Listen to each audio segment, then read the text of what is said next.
potatoes. Um, where we started or where we ended last time was we gave you an overview of three primary financial statements: the income statement, the cash flow statement, and we touched very briefly on the balance sheet. We also gave you an idea of the kind of accounting that is done, financial accounting and managerial accounting. And we touched very briefly on break-even analysis, how to know your sales volume that gets you to break even. You're not making money, you're not losing money. In this session going forward, we are actually going to build on that knowledge. Anita, are we having a problem? Somebody's saying they're not hearing anything. It looks fine to me. Okay. Thank you. And I can hear you fine. So Okay, maybe thank you, that's Lila. their, Okay, yeah. thank you. In this session, we're going to build on that knowledge, and we're going to go over some things on the financial statements a little bit more to show you how to analyze some of the data that you are getting. And then we're going to go into some financial strategies, which we think you will find very, very interesting. So we've talked about the financial statements. And we're going to give you a little bit more on that. And then at the end, if there's time, we'll have open question and answers. Next. Okay. If you'll remember from last week's session, we talked about a company called Puzzle Mania, and they make puzzles. And here is a sample of their cash flow statement. And the way a cash flow statement works is you start out with a beginning cash balance. In this case, it's $5,000 in January for Puzzle Mania. It then shows all the cash coming in, and this is a very simplified statement. Normally, you would see all the different channels that you will get in your cash in, and then your cash out. And again, it's a simplified statement. It would show all the detailed expenses by category that you would have going out. So they start out with $5,000 in their cash account. They took in $40,312. They spent $21,070. And the difference between the $21,070 and the $40,312 added to the $5,000 that they already had in the account gives them $24,242 at the end of the month. You notice in February, the opening balance is just that, $24,242. They took in $30,938 during the month of February. They spent $20,323. Add that to the $24,242, and they have $34,857. And that's how a cash flow statement works. And you'll notice that they have a pretty good cash flow. Their ending balance is pretty good until August. And you notice in July, their ending balance is $242,349. But then in August, they only took in a little bit over $10,000 and they spent a little over $37,000. So their cash balance went from $42,349 to $15,479. In September, it got even worse. You notice they start with $15,479. They took in $21,562, but they spent $36,807, leaving them with only $234 in cash. That's not very good. It got a little bit better in October, and then November and December were just fine. Okay, now, what is the reason for this? Well, is the business seasonal? Yes, it's very seasonal. And what are the lean months? The lean months are September and October. And why do you think, can anybody put in the chat real quickly, why you think September and October would be so bad for them?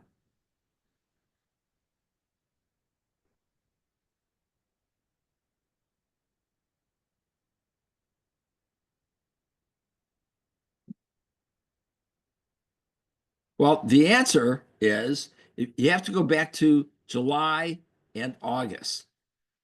Michelle, that's a good answer, but not quite. Um, you have to go back to July and August. And you notice in July and August, they spent a lot more money than they took in. And the reason for that is that during July and August, they were stocking up to create their inventory for the Christmas season. So in July and August, they spent more money. And by the time September came around, they were still spending money. And it wasn't until October when they were making their Christmas season shipments did they actually bring in more money than they spent. And so it's really important when you look at this to look at the 50, go back to April, 52,000 in the bank, May, 55,000 in the, or 56,000 in the bank, June, 59,000 in the bank. And this gives them the ownership an indication now of strategies that they ought to be using to protect themselves in September when they really had no money available, and October when they only had very little money available. If September and October were worse, for example, if September they spent even more money than they took in, as shown here. If they spent, for example, 37,500, they would have a negative cash balance and they would have to take out a loan to get them some cash in the bank so that they could pay their bills. In October, it's not much better.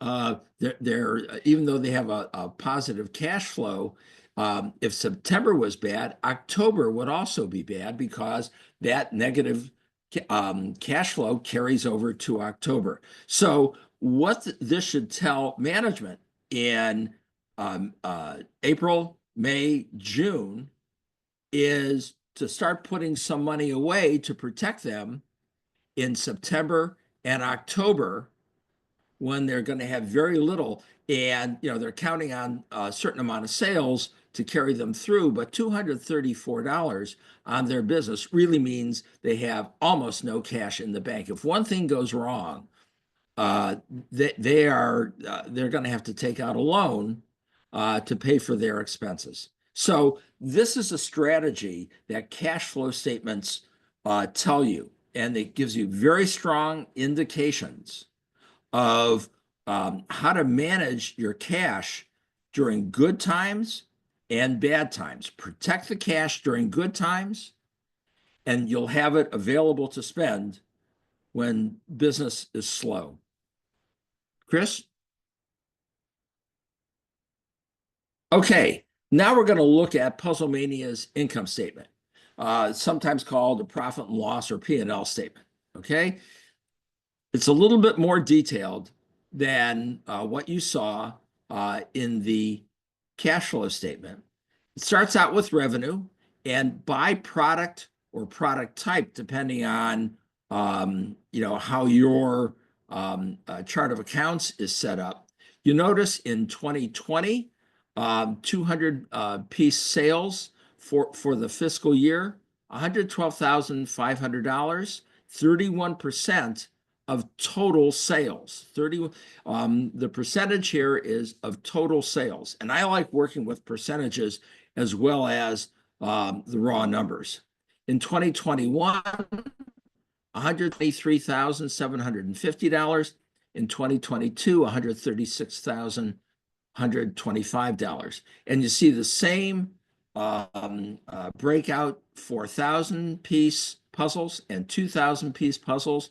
Total revenue for Puzzle Mania in 2020 was 360,000, 396,000 in 2021, and 435,600 in 2022. So they've had steady revenue growth, which is really good over those 3 years. Now let's look at their variable expenses. If you remember from last week, variable expenses go up as sales volume goes up, and it's shown here. You notice the 200-piece puzzle in 2020, 47,850 with 27% of sales, and they're pretty consistent in 2021, 27% of sales, and the same thing in 2022. In 2021, $52,635, and in 2022, $57,899. That 27% that you're seeing there, okay, is representative of its proportion to the total sales. So, moving down to the total variable expenses, we have 176,400 in 2020, 194,040 in 2021, and 213,444 in 2022. If you subtract out the variable expenses from the total revenue, that gives you your gross margin. And we discussed that last week as well. Their fixed expenses went up slightly, but that's to be understood because as sales went up, their utilities probably went up. They may have brought on an additional salaried employee. There could be all kinds of reasons for that.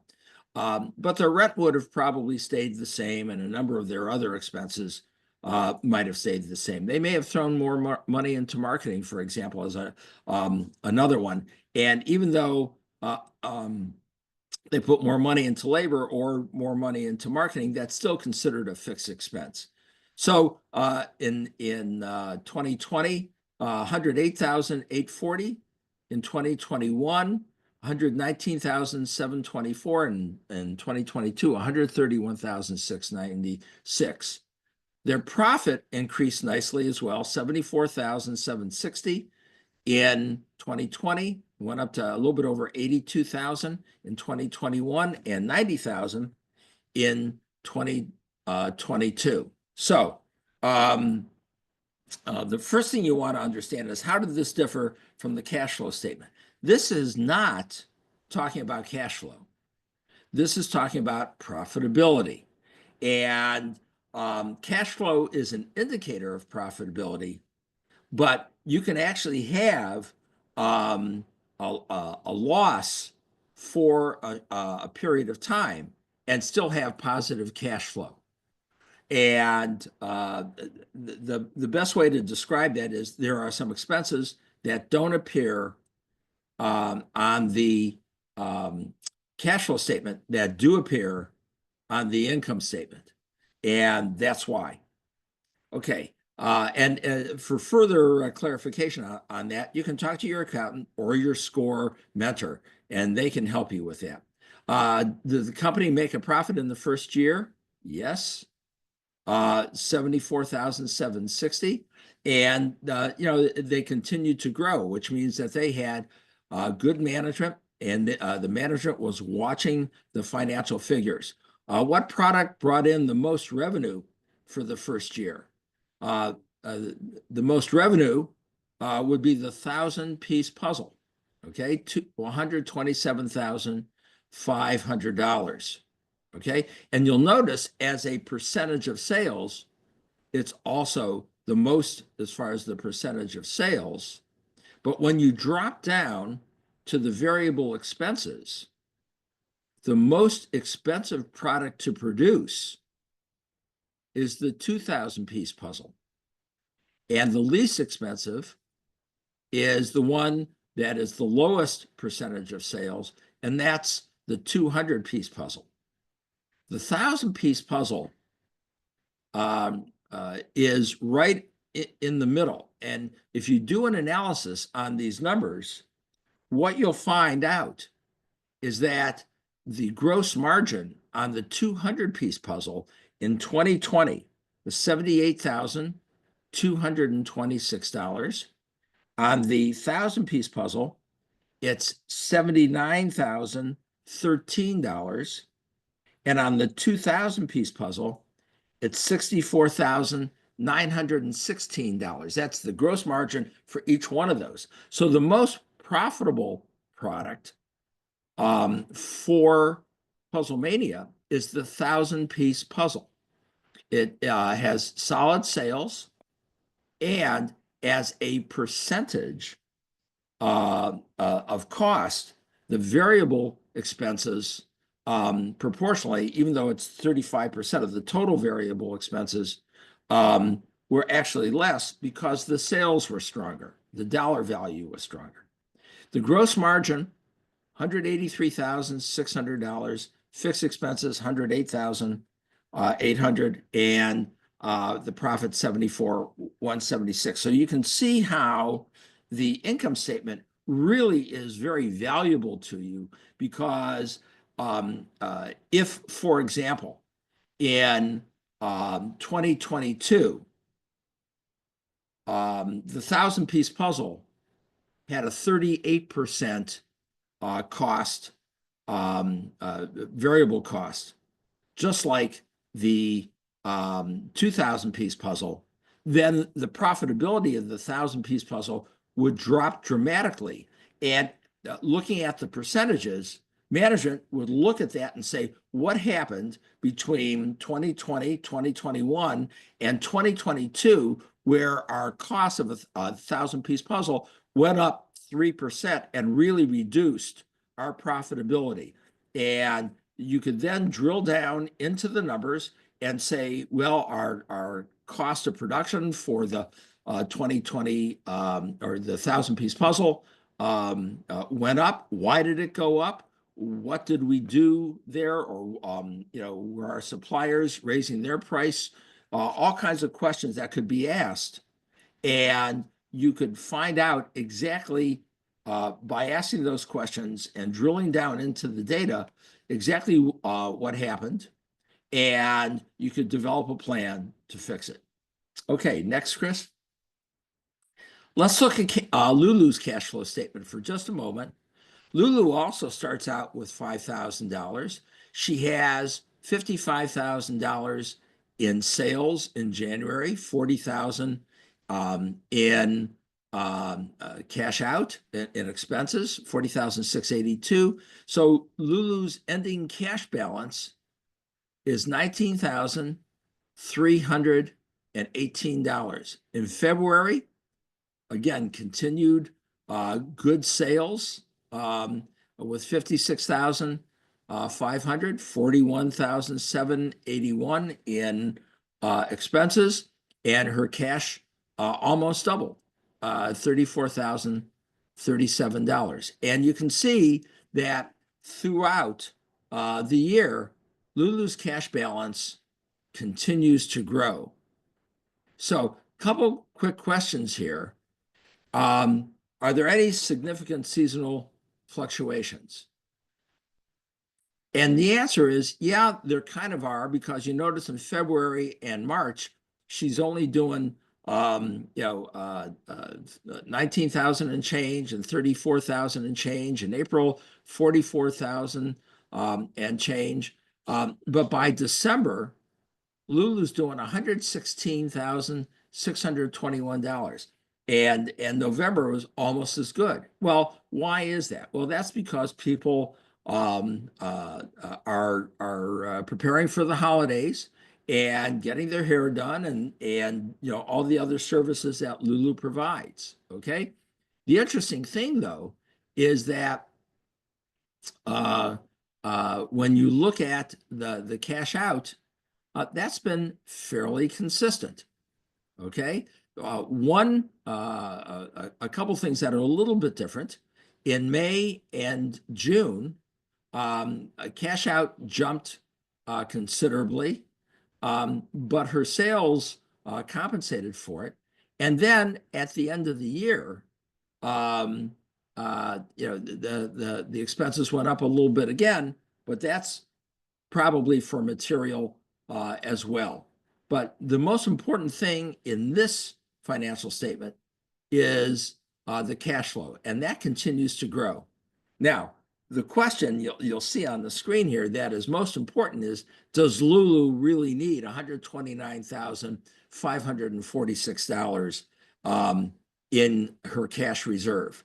And the answer is no. So Lulu needs some strategies on what to do with that money. She may be getting half of 1% interest, and that's not having her money work for her. She doesn't need that amount of money, and so Lulu needs some strategies on how to make that cash reserve work for her, and if she needs it quickly, still get the availability of the money. And if you have that kind of a situation, your SCORE volunteer can help you with all kinds of cash strategies. Chris? Okay, here's Lulu's profit and loss statement. You'll notice that in 2020, she sold $120,000 worth of shampoo, color 318,800, and other services. And other services would be haircuts and nails and things like that, $230,000. Total revenue of $668,800. And then you can see her expenses, $99,750 for shampoo, $167,700 for color, and $133,800 for all the other services. The most expensive service she does is color, but the most revenue she gets is color. So that's not particularly surprising.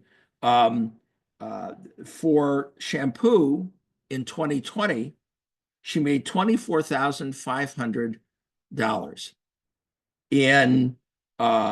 For color, she made $182,800.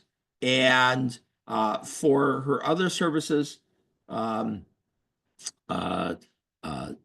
little bit under $100,000. So you can see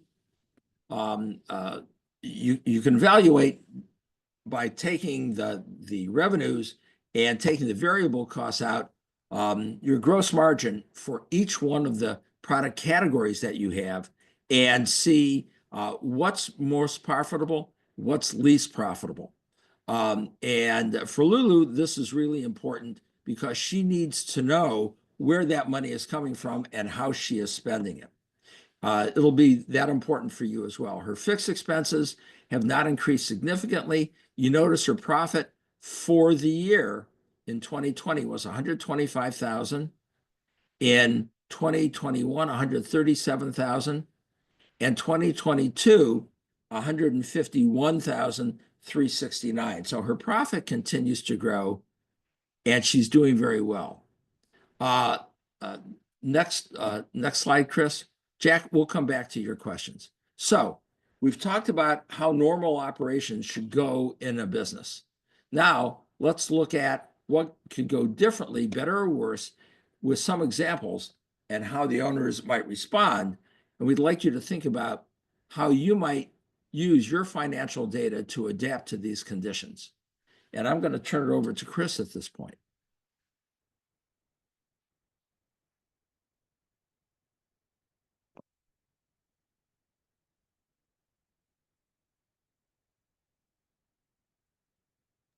Sorry, I was on mute there, started talking. We're going to look at a couple different situations or opportunities that you might be faced with in your business, and they're not necessarily good or bad choices, but they're things that if you understand your profitability, you understand your cash flow, those things will help you make choices about some of these situations. So the first one that we're going to look at is Lulu is thinking about opening a second location. She's been in business for 6 years and she's very profitable. So she's thinking to herself, how about I get a second location and I maybe will make double the money that I'm making right now. That seems on a profitable business like a lucrative decision. There's one thing that she has not considered, which many owners don't consider themselves employees of their business. So what not usually, oftentimes ends up happening, whatever profits are left in the business is what business owners take. Some years are more profitable, some years are less profitable, but instead of paying themselves a salary, they take money out as the business has a surplus of cash.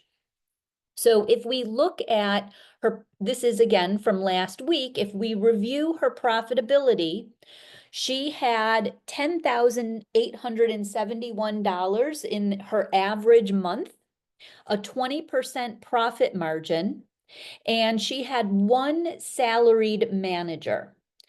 But she did not count herself into this equation. So if she had a second location, she cannot be 2 people at one time. So how is that going to affect her bottom line?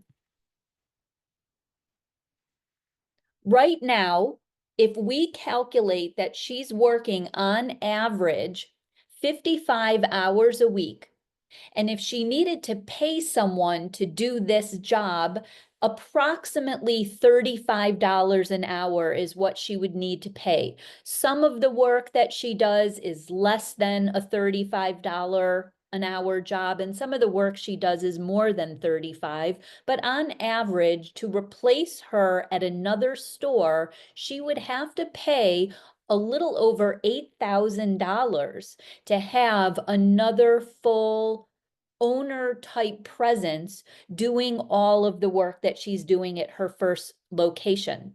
So all of a sudden, her revenue went from a 20% profit margin down to a 5% profit margin. And she has to think about, if I have a whole nother location and all the other employees and all the other liability and all of the things that can go wrong, is it worth it for her to make $2,593 a month extra for all of that responsibility and liability?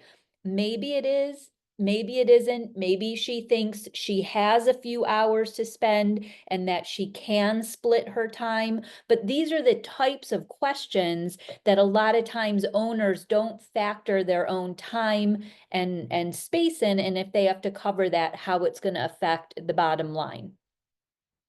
Another thing we're going to look at is coupons and how coupons and what seem like very small discounts can dramatically affect your cash flow, your inventory, your profitability, and a whole variety of things. Again, not saying they're good or bad, just you need to know your numbers and when it's a good idea. So we're going to take an example out of Lulu's salon. She is selling a hair product that is $10 wholesale per bottle, and she retails that in her store for $20 a bottle. That's standard. It's called Keystone markup. It's usually the wholesale price is exactly half of the retail price. So if you subtract $10, her cost, from $20, the retail price of the bottle, she's profiting $10 on every bottle of shampoo that she sells in her store. If she sells 100 bottles at $20 a bottle, she's going to be bringing in $2,000 of sales. And if we multiply that times her profit, it's 100 bottles times times $10 of profit per bottle. Her gross profit is $1,000.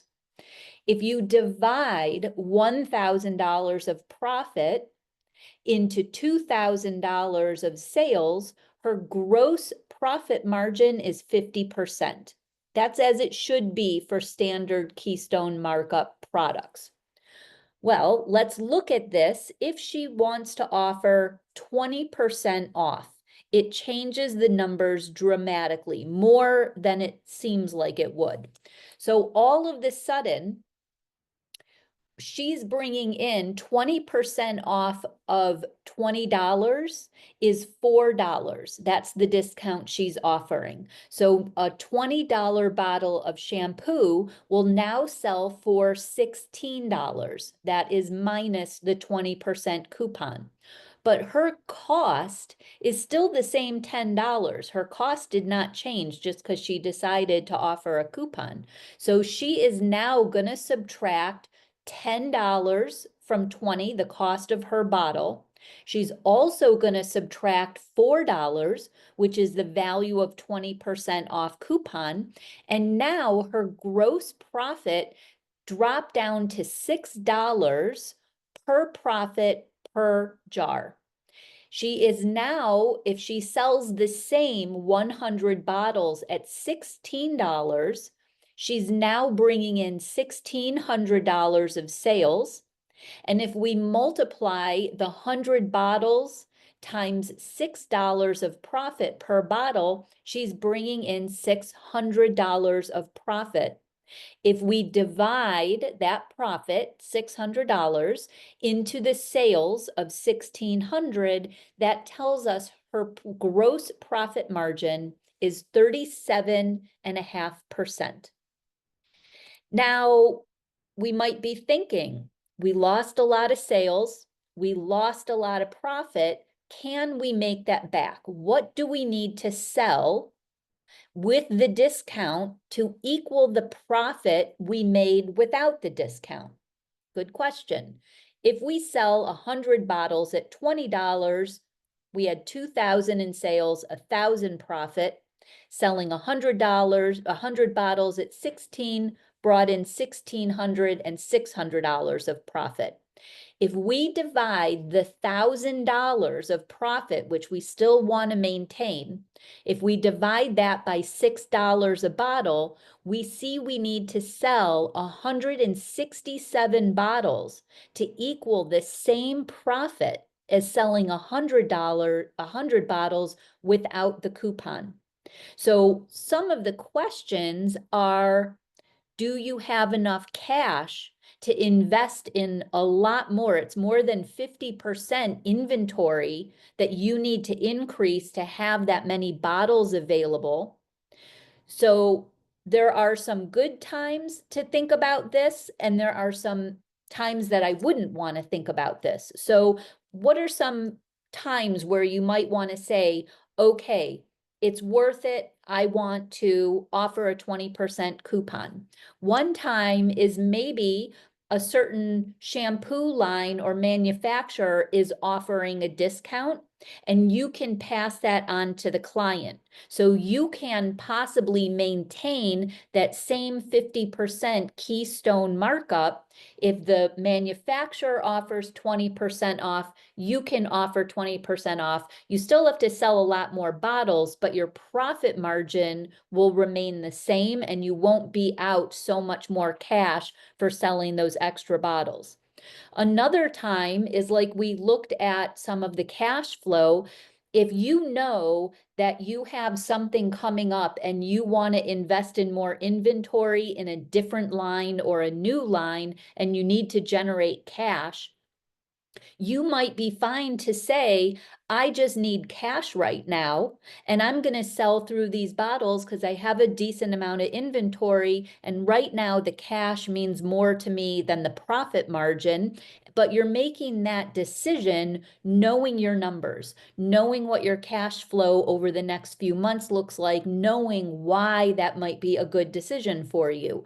You also might have a product line that you had picked up and it's just not moving that well, and it's taking up shelf space, and you think, I'd really like to try a different product line in here, so I want to burn through my inventory as quickly as possible, get that cash, invest it in something else, not caring about profit margin. I want to try something new. So there's many, many different situations that would say this is a great idea of something to do, but the important part is, how is it going to affect your cash flow? How is it going to affect your profitability? And going into it with eyes wide open so you know what you're doing financially, and not, it seems again like a 20% discount doesn't seem that big, but it really affects the bottom line.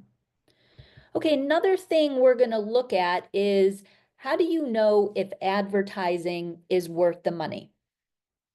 There's something in advertising called ROI that stands for your return on your investment.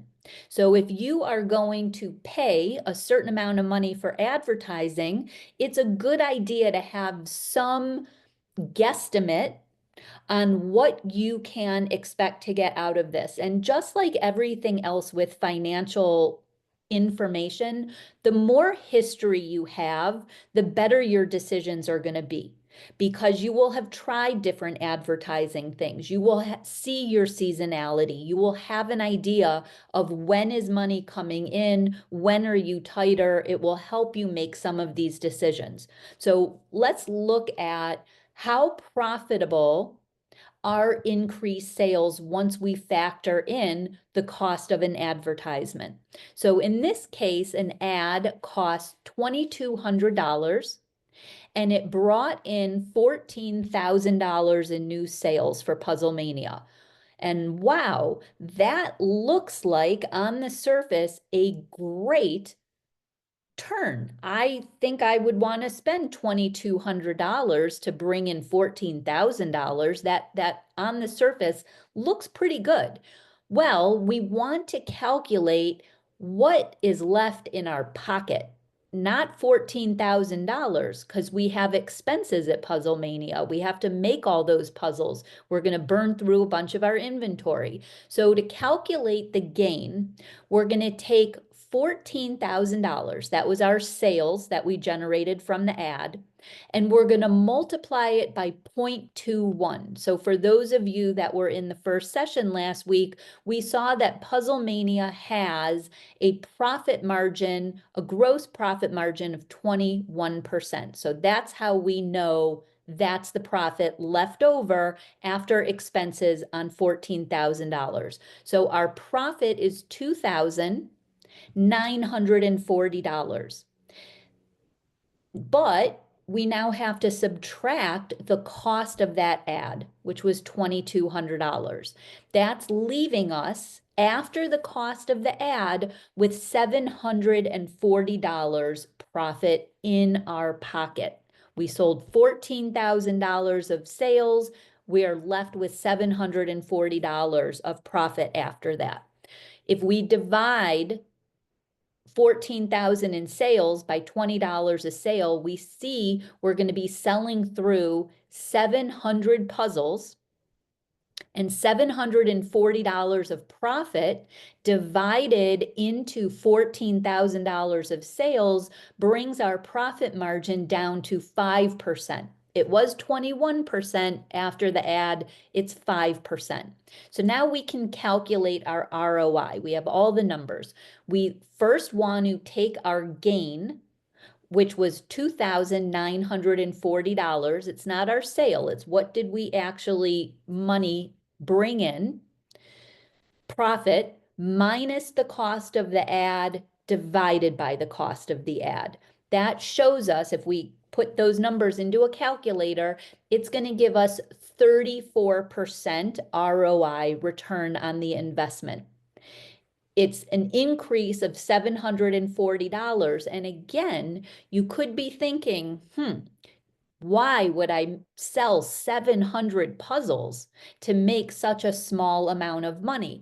It's a good question. A lot of things similar to what I said about Lulu's salon. Maybe you have a brand new product no one knows about your product. You have to advertise that you even exist, that you have something to sell, and you don't really care so much in the beginning that you're not going to have a high profit margin. You're hoping that people find out about you, they like the product, and then they will come back and buy more product, and they won't need an advertisement because now they'll know about you.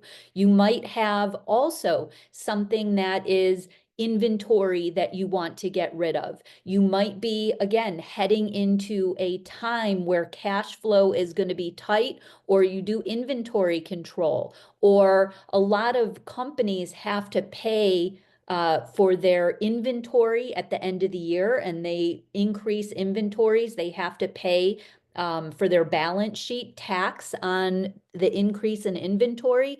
They might want to lower their inventory to lower their tax implications. So there's a lot of different reasons at different times of the year that you might want to raise awareness, show a new product, turn inventory over, a variety of things.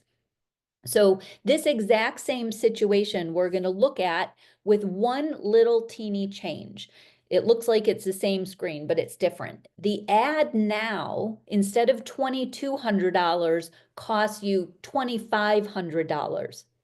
So now we're going to look at all the same numbers. It brought in 14,000 of sales. It was the same profit of 2,940. But when we subtract $2,500, the cost of the ad, from 2,940, we're left with $440 of profit after the ad expense. This is a 3% profit margin and an 18% return on the investment.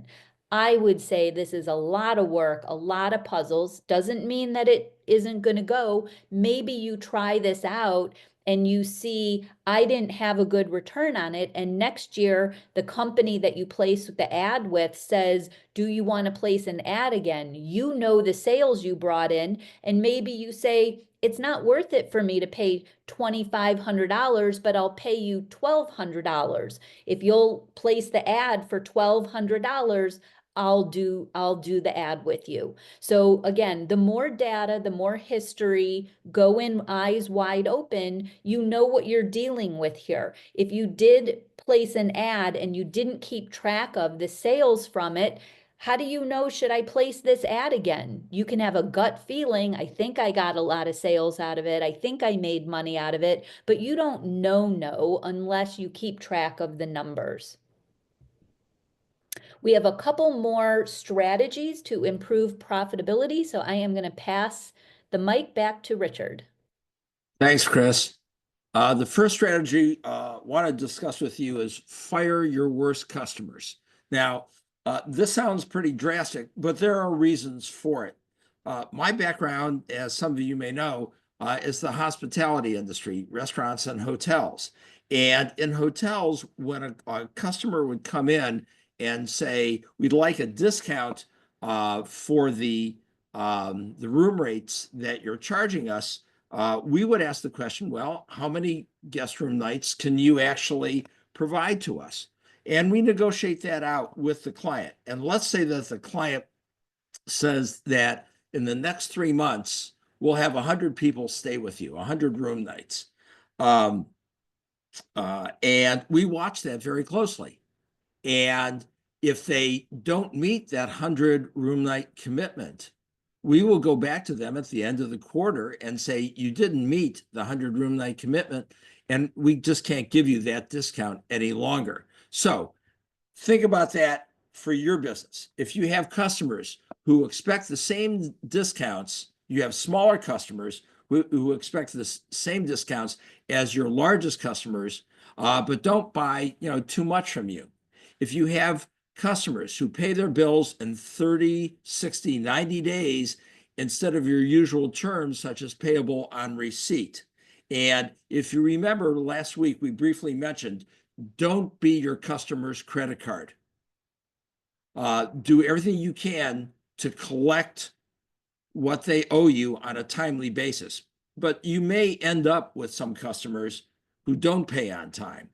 You have customers who dispute many charges. You have customers who return a large portion of the products they buy from you because they didn't sell it. So they overorder, and now you're stuck with inventory, or they may try to stick you with inventory that you didn't plan on.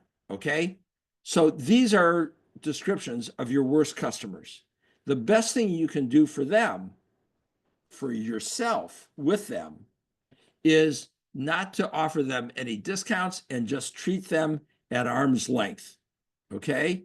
And say to them, you pay your bills in 60 days, you pay your bills in 90 days. And if you can afford to do it, just say, you can't do this anymore. I have a client right now who has a customer who is paying in 60 days, and my client's um, uh, policy is payable on receipt, and they have notified their customer that they will be happy to deliver the product to them, but they need a check that the driver will take. Otherwise, the driver will not unload their order. It's just that simple. And the customer balked at it to begin with, but they have since agreed to do it because their product is so good. And they may be having problems with other suppliers as well. So if you have customers that you want to fire, you need to look at this, decide if you can afford to do something. It may be actually more practical to say to them, I just can't continue to do this for you. You're not paying on time. You're costing me money. How can we work this out to maintain our relationship, but I get paid sooner? Next slide, Chris. Expand your products and services. Build a defendable fort first. When I was with Stouffer Hotels here in Cleveland, they were a division of Nestle, and Nestle has a philosophy of building a defendable fort. And what that means is when you enter a new market, either geographically or you're adding products to your business, you need to develop a strategy that gives you long-term success. And to Nestle, what that meant was introducing products slowly and strategically. The best example I can give you of that is when they introduced Lean Cuisine in the 1970s. They didn't introduce it nationwide. They did a test market in 3 locations for 6 months, making sure that what they were selling was going to be picked up by the consumers. They then went national with it, but they did it only with 7 or 8 products to begin with, and then expanded the market or the product line as the market grew. And today they've got 30, 35 products in their Lean Cuisine line. But what they did was they built this defendable fort by slowly introducing their product, getting their customers enthusiastic about it. And by the time their competition came into the market with competitive products, Nestle had defendable 50% of that product category. And to this day, Lean Cuisine is the product leader in the health conscious prepared foods market. Test your ideas with your customers. You have to be careful about this because a lot of customers will say, yeah, that's a great idea. I definitely buy that, or it's a good service, or whatever it happens to be, and then they don't do it. So you need to be careful on how you test it with your customers, but do the same thing as Nestle. Test it out, find out what will work, what doesn't work. You may find out that you've got an absolutely great idea for a product, but it doesn't really work. A good example of that was Purina. About 30 years ago, we formulated one of their dog foods, and it was much more nutritious, It was endorsed by vets. It was really, really good. The only problem that they had was dogs hated it. They couldn't get dogs to eat it. So that's a good example. Another example is Chevrolet brought out a car in the 1970s called the Nova, and kind of a catchy name for a a car. And in the United States and English-speaking countries like Canada, it sold well. When they introduced it in Latin American countries, it didn't sell well. Well, why? Because Nova in Spanish means it doesn't go. And so they had to take the product back, rebrand it, and reintroduce it. So test what you're doing with your customers. Minimize your investment until you know you have a market. That's exactly what Nestle did with their defendable fort. Do a competitive survey, find out what your competitors are selling, and evaluate the quality of their product and the price point that they're selling it at. I will tell you that as Stouffer Hotels developed hotels, I would do a competitive survey on our top 5 competitors. I would stay in those hotels. I would sample all their services. I would see what they were doing right and what they were doing wrong. And then I would develop a strategy for my hotels to compete against those 5 strong competitors. And finally, think outside the box, but be cautious. A great example of that, there's a hardware store here in Cleveland on the east side that has a great reputation for not only providing personal service and all that kind of stuff, but they sell greeting cards. And some of the best and funniest greeting cards you'll find are in this store. And they tested the product. They thought outside the box. What else can we do when people come in the store? Let's have some greeting cards because everybody needs greeting cards. They also did some candy and some other things at the checkout line. But that was thinking outside the box, and their investment in those greeting cards pretty low. So that's a great example. And so a couple questions. How would you build your defendable fort? Maybe you have one already, but think about as you go into a market geographically or you add products or services on, what is your defendable fort? And what does thinking outside the box mean to you? And how can you use that to expand your business? Next, Chris. Finally, reduce fixed costs, renegotiate your lease. It may be possible to go back to your landlord and say, I'd like to extend my lease for 3 years. I'm doing reasonable business here. Don't make it sound too optimistic, but I'm doing reasonable business here. I'd like to extend my lease for 3 years, but I need to reduce my current lease cost. So can we renegotiate this for so that you have a solid income stream for the next 3 years, but there's a lower cost to me at the same time. Be sure you're taking all of your tax credits you're entitled to, especially if you have a home business. Be careful with this because the government really watches this pretty closely, but work with your accountant to identify all the tax credits. For example, your cell phone, your mileage on your car. There are ways of taking tax credits on your cell phone cost, on your mileage on your car, and other expenses that you may think, well, that's just personal expenses and I can't deduct that from my business. There may be ways of doing that depending on your business situation. And the best thing to do is talk to your accountant about that. Consider lower cost suppliers, but sometimes they may actually cost you more in the long run because the quality isn't there. Look for lower cost suppliers, but test the quality of their products in what you're producing before you actually make a commitment. And then finally, consider bundling. You see this all the time on television with insurance companies, home and auto bundle. Consider bundling some of the things that a company will do for you. Insurance is a good example. Your company car, your property casualty, your general liability, bundling them all together. If you can do that, is one way to do it. There may be other ways of bundling products and services that you get from your various suppliers at the same time. Couple questions to think about.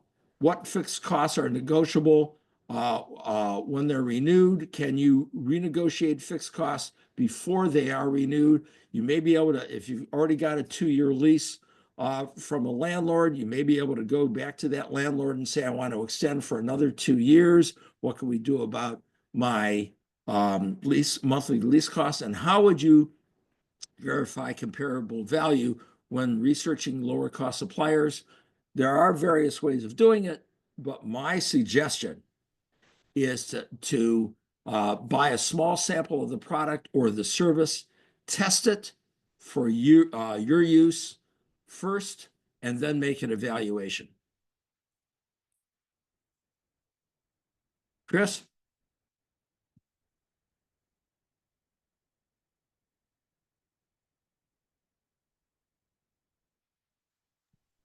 It looks like we have a couple more slides, but we are out of time. It's 12:59. So we're near the end of this, but yeah, were there any questions that we might want to answer quickly before we end the webinar? Chris, there were a couple questions in the chat that I'd like to answer. Sure. Would it be a bad or a good idea to maintain 3 to 6 months cash reserves for operating? The answer is yes. Depending on your business, 3 to 6 months. If it's seasonal, a minimum of 3 months. If it's not seasonal, you could probably go to 2 months, but you want cash reserves all the time because you're always getting unexpected expenses, and you definitely want to do that. If you're just opening your business, 6 months makes a lot of sense because a lot of businesses do not have a positive cash flow or make a profit for 2, 3, 4 months after they open. I will tell you that every hotel that I have opened, and I've opened over 20 businesses in my career, none of them made money within 6 months of opening. And that meant we had to have a strong cash reserve for every one of them. So depends on the stage of your business. Another question is a 20% profit margin an average for most businesses? The answer is it depends on the business. I can tell you that 7-8% in restaurants is about average. There are other businesses that 25% profit margin makes sense. One of the best ways to do this is to look at the Risk Management Association statistics for your NAICS code, your North American Industry Classification System code. And you can find that NAICS code on your tax statements that have to be submitted to the government. You can also get it from your accountant, or you can look it up. Looking up the NAICS code is free. The Risk Management Association statistics, however, are not free.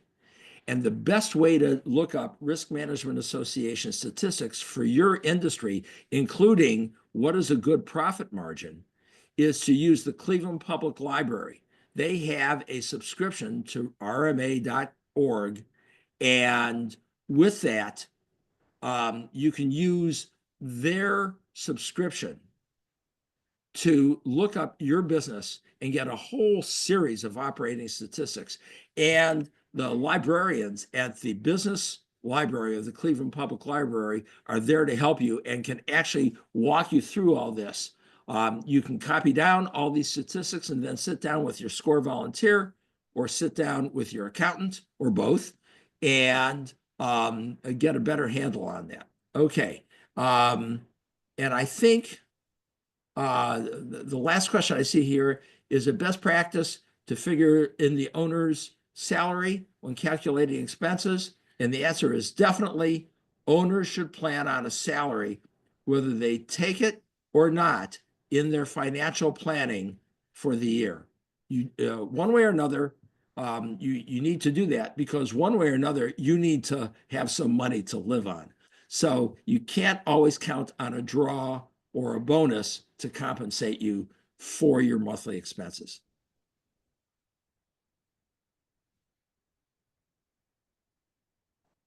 Okay, great. Well, thank you everyone for joining us for the second part of the financial series. You will be receiving a copy of the slides and hope you enjoyed the information. Have a great afternoon. Thank you.